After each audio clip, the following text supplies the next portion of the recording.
Hello, my semen demons. It is I, the Schizo Femboy here today, and I'm showing you Dustland Delivery, an apocalyptic trading sim where you must drive a truck from city to city, buying goods on the low and selling them on the high, all the while defeating hordes of zombies, the terrible little devils getting in the way of free trade markets. But that all matters little because today I'm going to completely break the economy and become absurdly wealthy with the power of Great Britain's other fine pastime, beer.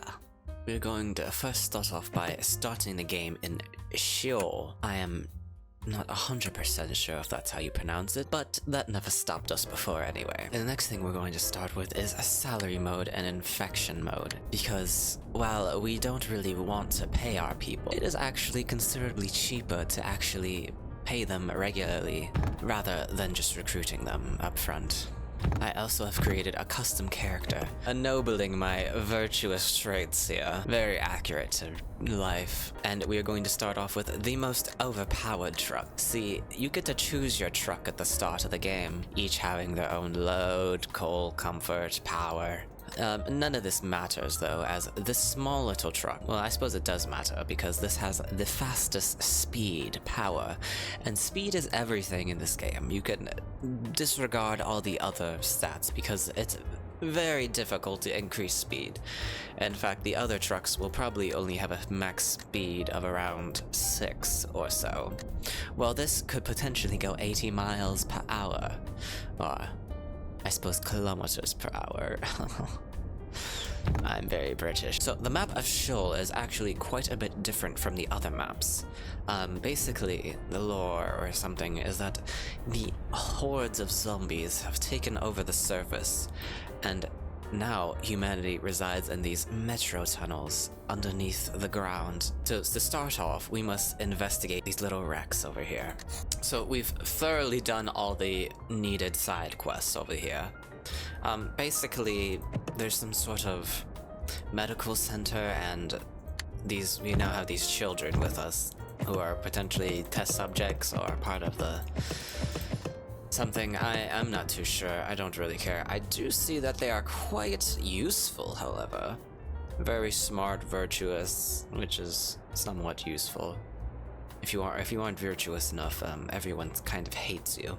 They are good cooks and craftsmen, though.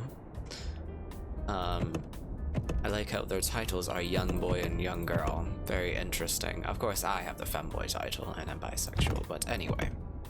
None of this matters because this is a side quest. We are here not to play some sort of saint and rescue these children. We are simply here to make lots of money. So going underground into the subway system, we are within an entirely different map. So how this works, you can only follow these little roads, which may sound like a detriment. However, these roads actually make your car go faster. Typically, you can probably traverse the map quite more quickly underground than you would above ground. Assuming, of course, there's at least roads that connect these places. The first thing we need to do is look for places that want beer. Actually, it would appear that I should have done this above ground.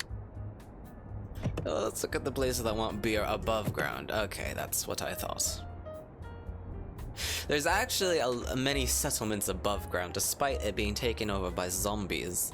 The people above ground that still decide to live up here for some ungodly reason are quite depressed, as you can see. They all want beer. They want to drink away their problems. So we shall smuggle... We shall produce the beer underground, safe from the zombies, deliver the goods above ground, and perhaps bring food or whatever those surface dwellers produce back down ground to make lots of money. Now, while we could buy the beer from some settlements, let's see, which places even make beer? Quite a few places. While we could buy the beer and sell it above ground, it is much more in our interest to simply make beer. Because contrary to popular belief, it's actually quite easy to make beer. You just get some water, some wheat, and then somehow it becomes beer. That is very accurate, true to life. and we can make lots of money this way. So these dastardly city dwellers expect us to go fight some rebels or something of the sort. I don't feel inclined to get myself killed with my posse of children. So we are just going to go buy some beer. Go down to the bar, so to speak. Except this beer is not for us. No, it is a trade good. And we are, of course, having our, let's see, we don't see his age, but this young boy is our driver. Perfect for all these children. They need to learn young how to control their car. As you could see, even buying beer at the cheapest, we cannot afford jack shit, as you put it. They do have quite a lot of beer, but when you have a lot of nothing, it doesn't really mean anything. So we shall head on to go sell our wood. We have a variety of goods that the game gave us. Most of these are useless, except the liquor. Ooh, did not know we had that. I didn't explain this, but there are lots of events here. Like this robot. If we were smarter, we could fix him, but we aren't, so... children, get to disassembling him, and we get some money. Perhaps we can buy some beer with this. Now this game is a little bit different from other trading sims, in that you must manage each person's hunger, fatigue, stress, and thirst. You must personally micromanage all of these people. Or don't micromanage them, it doesn't really matter. The game will feed them and let them deal with their needs assuming there are enough food for them. But anyway, since we're here, we will sell all our goods at the biggest price possible. We could just sell them all of our goods, but why would we do that? That's no fun. Might as well get the biggest price and then sell this wood at a later time. I love capitalism. We're going to go back there, buy some beer, and go sell it on the surface world, which is a little bit dangerous, but there's no profit where there's no danger. Now, another problem we may have bringing this beer to the surface. Oh, here's a bank, by the way. Even in the apocalypse, there is money lenders, money exchanges, money handlers. But in this game, money actually has a weight. And if we make a lot of money selling this beer, which is relatively lightweight, we may not be able to come back, or at least come back as fast. You could still move with greatly over your weight limit, but it is unpleasant, so to speak. Ooh, there's bodies all over the place laden with succulent meat. Want to take some with you? I will take some of the zombie meat with me, because it's actually a valuable trade resource. Now, searching gets you lots of free resources, always nice, but it also gives you what we could call pots, materials. Now, these are used for the crafting system, which is also another part of this game.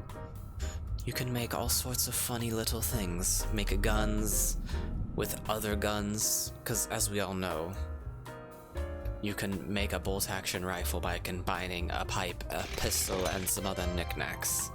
Or just make a regular pistol out of a musket and a pipe gun. It makes perfect sense. A sniper rifle out of 2 bolt-action rifles? Yes, it sounds perfect.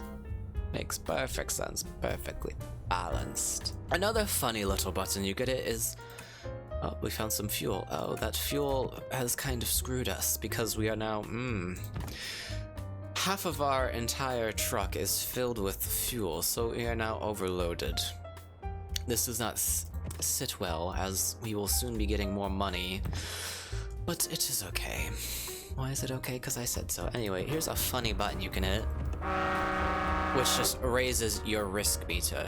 Your risk meter being the percent chance each hour that you will be attacked, and the infection level determining the severity of the attack, and I believe how fast the risk goes up.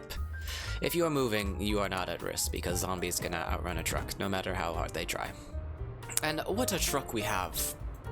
I must say, it is quite impressive. It can go through rivers, mountains, woods. Very versatile, and this kid is a very versatile driver. Very impressive. I would pay him if I could, but unfortunately the little, valuable person cannot. Ooh. Okay, so here is... Now, depending on our level of greed, this can go many different ways. We are going to be slightly greedy. We're going to buy lots of vegetables and lots of wheat. Oh, I just forgot about the risk meter, but that's okay. And then we are going to sell beer in order to make... not all of it. The price goes down rather quickly. We're going to sell this much. And then buy chicken and some beans. Coffee beans, that is. And then we are going to leave with our lives. Hopefully we can make it to the subway junction before our poor little girl here becomes fully exhausted. Ooh, this place also wants medkits. These things are very pricey, even more than beer. Though I will say 3 beers probably equal 1 medkit, which is a very interesting exchange rate. Ooh, some tea leaves, which are ironically mostly more expensive than the tea itself. But we don't care about irony. The only thing we care about is profit. And most places don't want tea leaves, so we'll only buy some tea leaves. Well, we actually would be able to avoid our weight problem if we did this, so we shall do it. And we'll sell a couple medkits just for funsies. Now, no one wants fruit wine. It is a fake trade good. It is actually closer to the trash you find along the street, which is why the French make it. They are just incapable of making anything useful. Ooh, we are coming upon a repair shop. Now, once we get to the repair shop, we can actually do a lot more than repair, because our truck is a little bit damaged, but not much. However, our truck is needing of a fixer-upper, so to speak, in terms of upgrades. This paltry 7,000 weight capacity will not do at all. And another funny thing is we actually start with this little trailer behind us, which gives us our extra 2 drivers passenger space spots. Because usually this would only have 2 spots, but now we have 4 for the children. This game makes sure that you can proceed with their story as they want. Ooh, I've also just noticed another thing. This place wants building materials. This place makes building materials. That is a very easy profit to turn, and will in turn grant you a lot of money. Surprise, no one else has capitalized on this. Perhaps we're just smarter than the rest of them. This place also produces cheese, which is very expensive, and therefore a very valuable trade good. But we are broke, so we should not get that.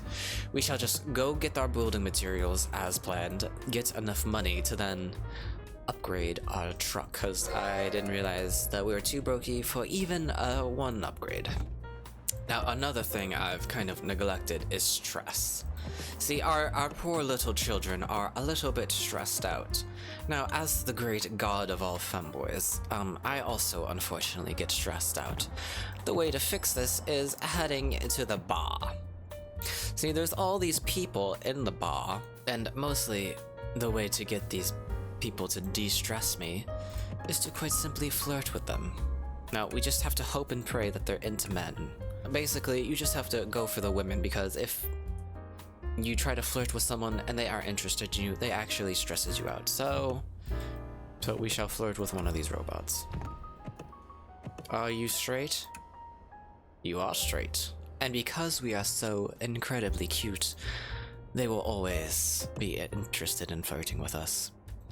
Great. Now we are not as stressed out. The children are children. They just suck, so they can just hang out and be stressed out. Not my problem. Of course, I say it's not my problem, but I shall now relieve myself of this not my problem. Because the cooking system in this game, you can cook your rations, which make them much better. This doesn't really cost you anything at all, just a little bit of time, very worth it. But you can make delicious meals, like whatever I'm about to make, by combining chicken, vegetables, flour, and salt. And it makes chow mein, and this relieves stress. So we shall make a little bit of chow mein. Of course, these ingredients are quite expensive, so eating this shall be a luxury, and I shall prevent my children from eating them whenever they feel like. But it's a good stress reliever. And now we shall buy all these building materials, make obscene alerts of money, sell more tea leaves, and now we have no tea. They sell tea, but we've arrived at this place called Fermenton, I suppose fermentation, as they think themselves funny with their fruit wine. And of course this place has some beer, so I might as well buy some beer. Unfortunately, building materials are quite heavy, unlike every other trade good we have. So we shall painfully, slowly crawl over there. Ooh, and an infected traveler, see? We can give him some of this trash meat that we collected earlier, and he shall give us precious jewelry, which is quite valuable for us. And our children are about to kill me, so I'm going to give them food. You must be scared of your children at all times. They are devious little buggers. Turn your back on them for 1 second and they will rip you apart with their sharp teeth and claws. But regardless, we now have enough money to upgrade our thing. I'm not sure if we're actually spending money to get the materials to upgrade our truck, or if we are just using the money itself to upgrade the truck, since the scrap is just scrap. Scrap is a very broad term, but regardless, more storage capacity for us. Now, we are not going to actually sell all of our building materials. We are going to take the remainder of our materials, and we are going to go found a city. How exciting. We're going to bring with us a skilled worker who shall work in our factory, and immediately this worker is interested in us. I mean, as is natural, who could not love this stunning femboy? But off they go to the factories. Now, while I could sell some of my wheat to these ruffians, I would prefer to keep it for my beer. So we are just going to continue on. There's an infected swarm, run them over. No dastardly creatures are going to get in my way. This place wants our liquor. Now, liquor's a very funny trade good. Despite it being so valuable, so few people want it. Which that makes you ask the question, is it valuable at all then if no one wants it? But there are a select amount of people that want it, which confirm its good value. So we shall sell all the liquor we have, and even successfully haggle at 10% premium for a total of 4,000 scrap. And we are way down again, but we are going to immediately spend that on upgrading our vehicle. Let's just buy a couple of medkits and we'll be on our way. Okay, a couple of medkits turned into all our money. Well, there goes all the money. So, there's all these tabs. You can trade, manage your city, which is what I will now do, and then upgrade it. Now, what we want are light industry. It takes a little bit more money than I was hoping to get. Well, it's fine. We will not be able to build light industry yet, but we can upgrade the— perhaps we could get light industry. I lied. I'm such a liar. If I successfully manage our resources, we have 9 building materials. We need 5 to get this. We need 6 prosperity. So if I upgrade this, we get another 2. We have 6 materials, then we upgrade the pump. Yes, yes, yes. We now have 6 prosperity, 5. I'm actually a genius. Forgive me, my dear viewers, for being such a liar. I forgot I am the greatest of all. Now, what we are going to do is just send this worker into the mines, so to speak. Now, because they are so good at their job, they can somehow turn what is a normally 2 wheat and 1 water into 4 beer into 8 beer, increasing the efficiency by 2 times. A very loyal worker they are. Good tidings for them and us, because we pay them 18 credits a month. Now that is, if we convert that, because credits are one way you can sort of get around the whole efficiency system because you can buy these credits at bars with scrap. Of course, you must pay a handling fee, which makes me not like to ever buy credits.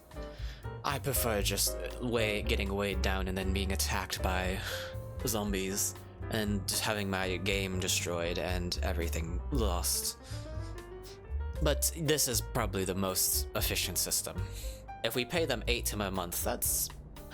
So 192 scrap in exchange for 8 beer a week. So that's 32 beers a month. The input goods, I think wheat's approximately 10, 15, so let's say $30. Technically water's free if we hire another worker, but we'll just tack on another $10 for the hell of it. So that's $40 per 8 beer, so $160 every month in terms of input goods, and 32 beers, which probably translates to $160 per beer. Yes, this is the true nature of capitalism. Of course, we need to know these numbers. The worker is happy with their paltry sum. By the way, the profit we make per month just on this single production line alone is approximately 4,800 scrap from this one person. Oh, there's a goth girl.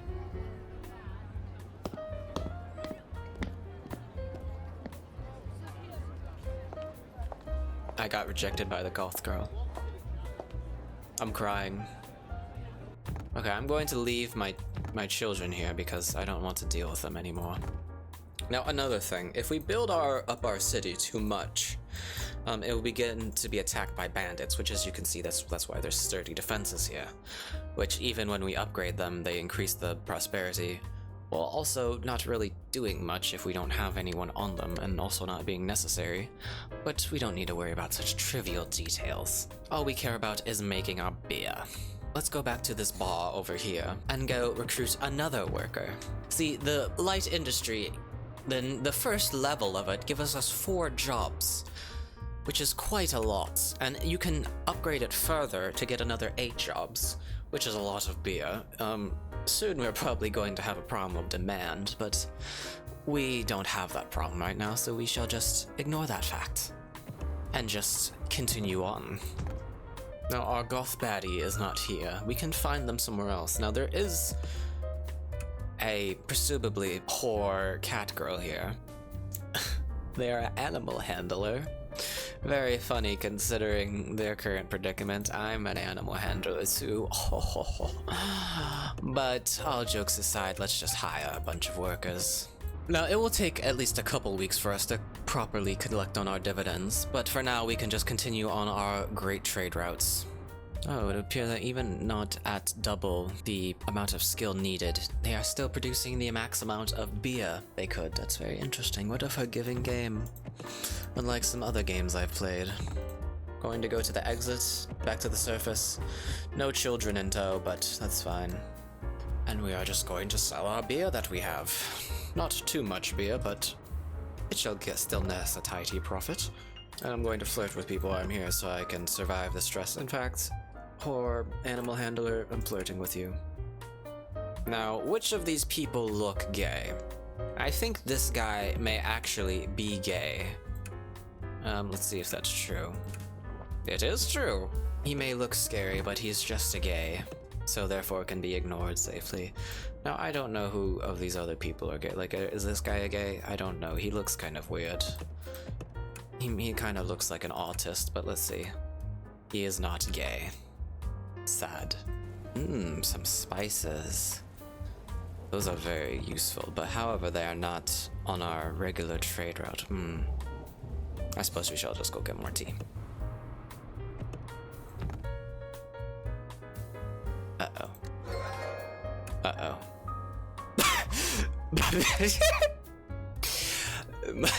my Siemens. It would appear I fucked up. Why are we missing so much? Not a single hit? This is absolutely bonkers. And so ends the journey of the capitalistic femboy. Will he come back as a zombie? Will he roll back time? Will he reunite with the goth baddie, who definitely wasn't just mistaken and likes me actually? We shall see next time.